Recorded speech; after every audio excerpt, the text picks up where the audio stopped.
Isang mapagpalang araw sa lahat ng tagapakinig sa ating programa. Muli po tayo nagbabalik upang magbahagi ng kwentong kapupulutan ng aral ng ating mga listeners.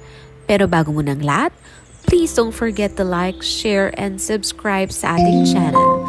And please don't forget to click the notification bell para parati kayong updated sa ating newly uploaded video. Para sa mga gustong magpa-shoutout, please don't forget to comment down below. Lahat ng magpapa-shoutout, maririnig nyo ang mga iyon sa dulo ng ating kwento ibinahagi sa ating programang Yours Truly, Bebek Ko! Sumalase kay Papa. Tikim lang iho, baka mahuli tayo. 18 taon lamang si Divina nang ampunin niya ang anak ng kaibigang si Nora. Sanggol lamang si Ronnie nang kunin niya ito sa poder ng lolo't lola nito. Wala nang kakayahan upang ito ay alagaan. Pagkatapos kasing mga anak ni Nora, basta na lang nito iniwanan ng anak sa mga magulang. Nang mga panahong yun, nag-aaral pa nga si Divina. Ngunit hindi naging hadlang sa kanya na ampunin si Ronnie. Lumaki kasi siyang may kayat sa buhay ang pamilya. Kaya pinaalaga niya sa ibang tao si Ronnie habang siya ay nag-aaral. Nang siya ay nakapagtapos, ay tsaka naman siya tumutok sa negosyo ng kanilang pamilya. Lumipas nga ang ilang taon, nakapag-asawa na si Divina. Isang lalaki nagmula rin sa mayamang angkan. Ngunit, sa loob ng ilang taon, hindi sila biniyayaan ng anak. Tumuntong sa edad na 19 ang kanyang ampon at kasalukuyang nag-aaral sa kolehiyo. Ni sa hinagap ni Divina, hindi niya lubos maisip na ang itinuturing niyang anak ay magbabago sa paningin niya. Isang gabi kasi, natagpuan ni Divina ang sarili na nakatitig sa natutulog na si Ronnie. Hindi niya alam kung bakit siya napadpad sa silid nito. Pinagmasdan niya ang mahimbing na pagkakatulog ni Ronnie. Tila yata naiinitan ito sa kabila ng malakas na aircon ng silid na yon. Kitang-kita niya mula sa lampshade ang nakuluman nitong katawan. Hindi nga niya lubos maisip na lalaki ng gunong katikas ang kanyang ampon, na dati ay kalong-kalong lamang nito sa kanyang mga bisig. Ngayon naman ay tila siya na ang kasya sa mga bisig nito. Napalunok si Divina. Naisip tuloy niya kung bakit hindi man lang siya biniyayaan ng tunay na anak. Napabuntong hininga si Divina. Ilang taon na rin nga ang lumipas. Ngunit hindi pa rin napapakita ni Amil ang kanyang kaibigang si Nora. Lumapit pa siya sa anak niya. Wala man lang itong kaalam-alam na hindi siya ang tunay na ina nito. Ngunit mas mabuti na sigurong wala itong alam. Para na rin sa ikapapanatag ng loob nito. Ngunit bago pa tuluyang nilisan ni Divina ang silid ni Ronnie, pinagmasdan pa niya ito ng maigi. Nagmana pala ito sa ina. May itsura si Nora, kaya't hindi na nakakapagtaka na nakuha ng anak nito ang magandang mukha. Ngunit bumaba pa ang mata ni Divina sa katawan ng ampon niya. Hindi nga niya alam kung bakit siya napalunok ng mga oras na yon. Tila ba nagkaroon siya ng kagustuhan na ito ay yakapin. Ganoon pa man, nagpigil si Divina. Baka mag-ising pa nga ito't baka kung ano ang isipin. Ngunit ang hindi pa nga niya maintindihan ay kung bakit tila ay nag-iinit ang kanyang pakiramdam. Hindi ganoon kainit katulad ng nararamdaman niya sa tuwing kasama niya sa kama ang kanyang mister. Napinili ni Divina ang kanyang ulo. Baka nahuluan na ng kung ano-ano ang kanyang utak at lumala ang kanyang iniisip. Labag man sa kalooban, pinili ni Divina lumabas na lamang ng silid at bumalik sa silid nilang mag-asawa. Hindi pa rin mapawi-pawi ang init na lumukob sa kanyang buong katawan ng mga oras na yun. Pilit niya nga iyong binawaksi at hindi pinapansin. Ngunit talagang nakaulma na nga sa kanyang baliktanaw ang gandang lalaki ng kanyang ampon. Mahimbing sa pagtulog ang kanyang mister nang tumabi siya sa higaan nilang mag-asawa. Kung ang kanyang mister ay nagmamadaling magkaroon sila ng anak, ay kabaliktaran naman noon si Divina. Para sa kanya, sapat na si Ronnie. Nang gabing iyon, nakatulog si Divina Nagising na madaling araw sa kalabit ng kanyang mister. Alam niyang kapag ganoong oras ay aktibo ang kanyang mister sa gawain na yon. Nakatalikod siya sa gawin nito at ramdam na ramdam niya ang mga kamay nito.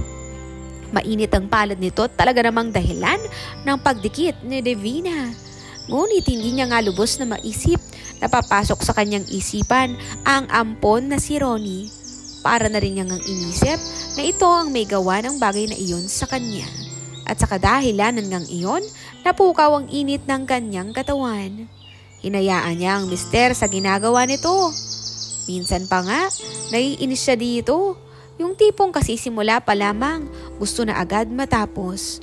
Minsan nga ay hindi niya maiwasang magsawa. Lalo pat madalian lang ang gusto ng kanyang mister. Kumbagay nabibitin siya masyado na siyang dahilan ng pagkairita niya. Ngunit wala siyang magagawa.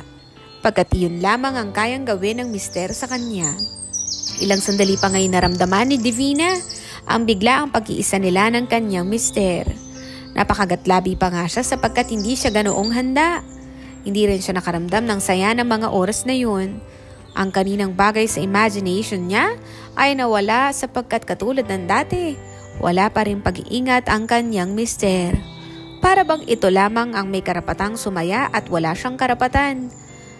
Nahulaan niya na kapag natapos na ito sa ginagawa, ay basta na lamang siya ito tutulugan, bagay na ikinaiirita ni Divina. Isa rin yun siguro sa dahilan kung bakit hindi sila magkaanak. Yon at iyon nga ang nangyari. Katulad nga ng inaasahan ni Divina, naiwan na naman siya sa ere at muling bumalik sa pagtulog ang kanyang mister. Kaya naman kinabukasan, laking pasasalamat niya na magpaalam itong uuwi muna sa probinsya ng mga ito. At isang masamang balita ang natanggap nito kinabukasan. Namatay ang lolo nito at pinilit pa siyang isama. Ngunit tumanggi si Divina. Napag-isip-isip niya na ayun na nga ang oras na makakapagpahinga naman siya. Makakalayo muna sa piling nito. Naganap siya ng ibang dahilan at buti na lang at hindi naman nagpumilit pa ang kanyang mister. Susulitin niya ang bakasyon na walang ibang kasama sa bahay, kundi ang kanyang ampon. Nang tuluyan na ngang makaalis ang kanyang mister, ay akala ni Divina masasolo na niya si Ronnie. Ngunit hindi pala. Nung araw na iyon, ipinakilala nito sa kanya ang sinasabi nitong kasintahan. Hindi nga alam ni Divina kung bakit tila nakaramdam siya ng kirot sa kanyang dibdib. Pagkatapos niyang arugain at ituring na kanyang anak, mahuhumaling naman pala ito sa babaeng hindi ganoon kaganda. Masama ang loob ni Divina kay Ronnie, kaya naman hinayaan niya ito at hindi inimik ng buong araw. Hanggang sa matagpuan niya ito sa kanyang silid at mukhang nahalata yata nito ang kanyang pag-iwas. Mama ang tawag nito sa kanya, kaya napabugas siya nito ng hangin. Kay sarap sa pandinig noon, pero mas masisihan siya kung sa kanya muna ang atensyon ni Ronnie. Kumapit ito o lumapit ito sa kanya at saka tinanong kung galit ba. Nakatingala siya kay Ronnie at batid niya halos na mas matangkad na ito sa kanya. At parang may kung anong lumukob sa pagkatao niya ng mga oras na yun. Habang nakikipagtitigan kay Ronnie, napalanok siya. Mas lalo pang gumwapo si Ronnie sa paningin niya. Iyakap niya nga ito na mahigpit at tuluyan na siyang nawala sa kanyang sarili. Kay bango ni Ronnie, amoy na amoy ang lalaking amoy nito. Kulang na lamang, manginig ang kanyang tuhod habang ito ay yakap. Nakakahiyamang aminin, ngunit na mga oras na iyon, isa lamang ang iniisip ni Divina. Kay sarap sigurong gawin ang bagay na iyon kasama si Ronnie. Hindi na nga siya nakapagpigil pa at tumingkayad at pilit na inabot ang mga labi ni Ronnie na noon na hilatang nagulat sa ginawa niya. Ngunit nagtagumpay na siya na mahagkan ang labi ni Ronnie. Tila siya nawala sa kasalukuyang mundo at dinala sa kung saang planeta. Pinakiramdaman niya ang lalaking hindi man lamang ito natinag sa ginawa niya. Halatang nagulat ito, ngunit iyon na nga ang pagkakataon niya. Binalo niya kay Ronnie na hayaan siya sa kung anumang gagawin niya. At tila na-estatwa naman si Ronnie nang ito'y pinupog ng halik sa mukha. Bahala na kung anong mangyari. Basta ang mahalaga ay ang nararamdamang init ni Divina ng mga oras na iyon. Sa hinagap ay hindi lubos maisip ni Divina. Nagaganti ng halik si Ronnie. Tila ba tuluyan hanggang nawala rin ito sa sarili. Nagawa pa nga siyang yapusin at ramdam na ramdam ang matinding panggigigil. Hanggang sa maramdaman niyang tuluyan hanggang lumapat sa malambot na kama ang kanyang likuran. Nagawa na pala siyang iga roon ni Ronnie. Walang kasing saya ang nararamdaman ni Divina ng mga oras na iyon. Talagang naisip niya na sana hindi bumalik sa katinuan ang pag-iisip ni Ronnie. Nang matuloy nito ang dapat na ituloy. Hindi na nga siya nito pinaghintay pa at muli nang naglapat ang kanilang mga labi. Mainit at nakakadarang. Kumakapit na lamang si Divina kay Ronnie. Kumawala ang ingay sa kanyang lalamunan. Ng mga oras na iyon, doon ay halos kapusin ang paghinga si Divina. Hindi nga niya inaasahan na ganoon pala ang pakiramdam ng bagay na kailanman ay hindi niya naramdaman sa kanyang mister. Maya-maya lamang, ginawa ni Ronnie ang bagay na makakapagpawala sa kanyang sarili. Halos mapasinghap si Divina. Talagang mababaliw nga siya ng anumang sandali. Hindi na halos malaman kung saan kakapit ang kanyang mga kamay ng oras na yon. Ilang sandali pat hindi na nga rin nagpaligoy-ligoy pa si Ronnie. Agad na ginawa ang bagay na parehas silang mararating ang dulo. Sa puntong iyon, halos wala ng pagsidlan ng saya ang nararamdaman ni Divina. Dahil sa nararamdamang pagkasabik at pagkauhaw, natatanaw niya na ang paglapit niya sa dulo. Habang ang kanyang mister ay nagdadalamhati at walang kaalam-alam sa ginagawa niya kasama si Ronnie. Ayun siya, baliw na baliw dahil sa ginagawa nila. Alam mo bang maririnig sa silid na iyon? Walang ibang maririnig sa silid na iyon, kundi sila lamang.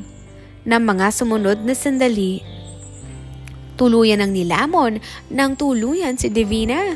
Halos mawalan nga siya ng ulirat na marating ang dulo. Ayaw na sana niyang matapos pa ang ganoong pakiramdam.